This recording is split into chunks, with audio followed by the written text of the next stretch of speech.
It took 117 days and then one more for cricket fans to finally have unperturbed cricketing action. And what cricketing action it was!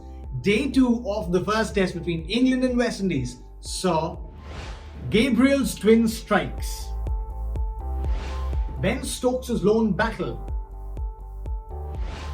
the Butler-Stoke rescue act, Jason Holder's career best figures, and the DRS saving the West Indies yet again. It was an almost fresh start as Joe Denley and Rory Burns strode out to bat, having batted just a shade under 18 overs on day 1. But 18 overs seemed like all that the West Indies bowlers needed to find their mistakes and correct them, because they were right on the money right from the word go, pushing the English batsmen back with pace or drawing them forward with probing lines.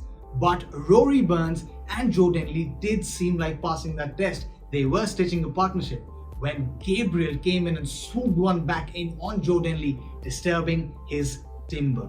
Then in his very next over, Gabriel beat Rory Burns for pace. The on-field call for the LBW was not out, but the West Indies started a dream day with DRS by getting that call reversed.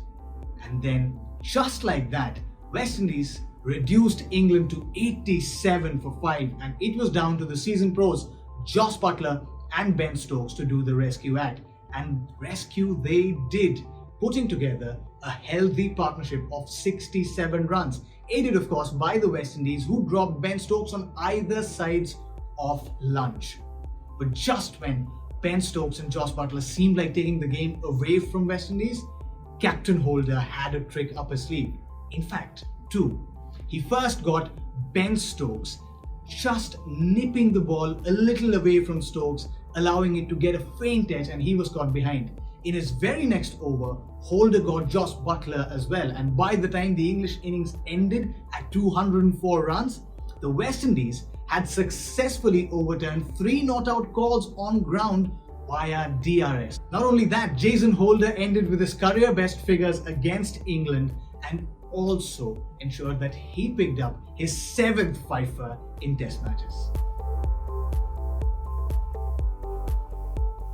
Post-tea, the Caribbean openers stepped out and Craig Brathwaite and John Campbell looked in a positive mood. They kept rotating the strike while also hitting the odd boundary.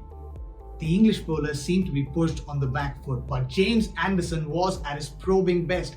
He kept rapping Campbell on the pads. He got him LBW out once. The decision was overturned. He got him out again. The decision was overturned yet again, making it the 5th successful review of the day for the West Indies. But then, finally, he wasn't third time unlucky, as this time he got the ball just in the right place to hit it on the pads of Campbell, and he was out, making him test wicket number 585 for James Anderson. By the time bad light did not allow any further play and it was called stumps, the West Indies seemed in complete control of the game at the moment, having lost only 1 wicket and behind by not a lot of runs.